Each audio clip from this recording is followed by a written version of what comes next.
ကိုယ့်ရဲ့ personal နဲ့ပတ်သက်တဲ့ကိစ္စတွေပြဿနာတွေပေါ်တယ်အဲ့လို line ပေါ်တက်ပြီးပြောတော့ငါရှက်တာမရှိဘူးကွာဒါပေမဲ့ကိုကမပြောလို့မရတော့ကွာဒါနင်းငါ့ကိုဘလောက်ပဲစောက်ဖောင်းထူလို့ဘလောက်ပဲငါ့ကိုပြောငါဘယ်တော့ပြန်ပြီးတုံ့ပြန်ဘူးလေနင်းမကောင်းပါဘူးဆက်တော့ဘလို့ပါသေးငါပါစက်ကပြောဘူးလားရှိလားအခုကကြောင့်ငါသမီးလေးနဲ့ပတ်သက်လို့ငါမပြောလို့မရတော့လို့ငါပြောတဲ့လူရင်းရှင်းလေးငါမှဒီသမီးလေးတရားပဲရှိတာအဲ့ဒီသမီးလေးဘာသာကြားဖြစ်သွားတာကိုငါမသိတဲ့ပုံမှာငါ့ကိုအတိပေးဖို့တော့ကောင်းတယ်ဆိုပြီးတော့စိတ်မကောင်းဖြစ်တဲ့တခုကြောင့်ငါပြောတာနင်းမှခလေးတွေအများကြီးနင်းနောက်ယူထားတဲ့ယောက်ျားနဲ့မွေးတဲ့ခလေးတွေနင်းကြိုက်တဲ့ဘာသာနဲ့ထဲ့ပါငါကိစ္စလည်းမဟုတ်စိတ်လည်းမဟုတ်တော့အခုငါနဲ့မွေးတဲ့ဒီသမီးလေးကိုအဲ့လိုမျိုးဘာသာကြားဖြစ်သွားတဲ့ပုံမှာငါအတိမပေးရလေတခုတော့ပဲငါစိတ်မကောင်းဖြစ်လို့ပြောမိတာအဲ့ဒါလေးကို live တွေထပ်လွှင့်ပြီးတော့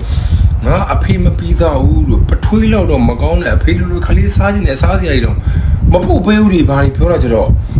ငါပုတ်ပေးခဲ့တာတမိအတွက်လိုအပ်လို့ငါလုတ်ပေးခဲ့တာတွေငါ screenshot တွေနည်းနည်းငါလည်းပြော screenshot တွေပြလဲနည်းမဲဆောက်ချက်ကွဲမှာတော့ချက်ငါအဲ့လိုထိငါကလေးမဆန့်ချင်ဘူးနောက်ဆုံးတစ်ခေါက်ပုတ်ခဲ့တော့ဆိုဟာသလားငါမွေးတဲ့တပီးတွေပုံနဲ့နောက်ယူထားတဲ့ယောက်ျားနဲ့မွေးတဲ့ခလေးတွေကစားဖို့ကစားစရာတွေဗမာပြည်ကတက်သားနဲ့လှုပ်ထားတဲ့ဥပုပ်ဂျိုးရုပ်တွေအစနင်မာလို့ငါပုတ်ပေးခဲ့တဲ့ကောင်သိလားစားစရာကြီးဆိုတော့တချို့ကိစ္စတွေကတချို့စားစရာတွေသမီးကြိုက်တာတချို့ဟာတွေကနင်းအကြိုက်တွေနင်းမာဆိုတော့လေငါလည်းသိတယ်ငါမိဘကြီးလည်းသိတယ်ဒါပေမဲ့အဲ့ဒါတွေတွက်မနေဘူးတေးချအကောင်းဆုံးချက်ပြုတ်ပြီးတော့တချို့ဟာတွေဆိုတဲ့ city map ကမှာပြီးလက်ကကြီးတစ်လုံးနဲ့အပြည့်ပို့ခဲ့တဲ့အဖေပို့ခဲ့တဲ့လူသိလားသမီးဟိုမှာငါဒီမှာသမီးဒီမှာငါနဲ့အတူရှိတော့တယ်သမီးကိုအကောင်းဆုံးကြောင်းငါထားတယ်နေကိုနိုင်ကနေပါဇက်ကဘုံသားရဲ့သမီးနဲ့ပတ်သက်လို့နေအရန်အဖေတောင်းအရန်ချေနေပါပြီသမီးကိုတလဲငါစောင့်ရှောက်ပြရစီငါခေါ်ထားပြရစီလို့နေကိုနဲ့တောင်းတောင်းဝင်နဲ့ပြောတဲ့အပြင်ဆရာဂျွန်လင်တို့ကိုနိုင်ကဟုတ်တယ်ဘုံသားမင်းသမီးကိုချစ်တာပဲသမီးကိုချစ်ရင်မင်းသမီးကောင်းတဲ့ပညာသင်ကြားရေးတို့ဒီနိုင်ငံရေးရှင်နေရလဲမင်းသိနေရအဲ့တော့မင်းလွတ်တင်နေဆိုလို့အကုန်မျိုးစုံဝိုင်းပြောလို့ငါနင်းကိုယ်တိုင်လည်းအထက်ကတောင်းသလိုငါပို့ပေးခဲ့တာတမီးကမကြွေးနဲ့မဝင်းလို့ငါနေစီပို့ပေးခဲ့တာမဟုတ်ဘူးဒါပေမဲ့နင်းကပြိသက်များတယ်နင်းမှာပြိသက်ပိုများတယ်နင်းကပိုအောင်မြင်ဆိုတာနဲ့တယ်နင်းပြောလိုက်တဲ့စကားတခွန်းကြောင့်လူတွေငေါ့မုန်းတော့ပြီးတော့ဆိုပြီးနင်းရီးသားပွားတယ်နင်းပြောခဲ့တဲ့ဟာတဲ့လားဒီကိစ္စတခုပြဿနာတခုဖြစ်တယ်ဟဲ့ဘုံသားနင်းဒီအမှုပညာအလုပ်ကိုလှုပ်ရှားလို့မရအောင်ငါလှုပ်ပြမယ်ကြည်ထားဆိုစကားဒီနေ့ထိလည်းငါလက်ခံတယ်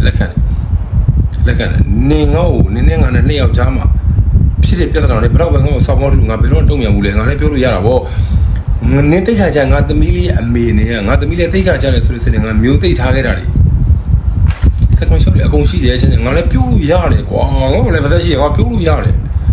ဘယ်တော့ငါပြောဘူးလေအခုက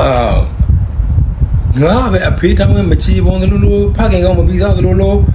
ဘာလဲဟိုပထွေးလောက်တော့မကောင်းတဲ့အဖေးလိုတွေနေလုံနေရတွေကရတော့ငါမခံရင်စိတ်နဲ့ငါလည်းဟိုမခံရင်စိတ်ဆိုလူတိုင်းမှာရှိတယ်ငါတီးချင်တယ်9နဲ့6လုံးရှိနေပြီငါလည်းမခံရင်တဲ့ဒီမှာကိုယ့်အတူပြီးတော့ငါရှော့ပြနေမဲ့ဆောက်ချက်ခွဲမှာအဲ့လိုထိငါကလေးမဆန့်ကျင်ဘူးငါပြောတဲ့လူငယ်ရှင်းလေးတခုပဲငါသမီးလေးဘာသာကြားဖြစ်သွားတာအဖေရင်းဖြစ်တယ်ငါ့ကိုအတိပေးတယ်အတိမပေးလို့ငါစိတ်ကောင်းဖြစ်တယ်ဒါလေးပဲဆိုတော့ပြိသက်များတယ်ကိုကပူအောင်မြင်နေအင်အားကြီးရဆိုတိုင်းငါ့ကိုအဲ့လိုလူတွေငါ့ကိုဝိုင်းမဆဲဆဲအောင်လုပ်နေတော့ပါတော့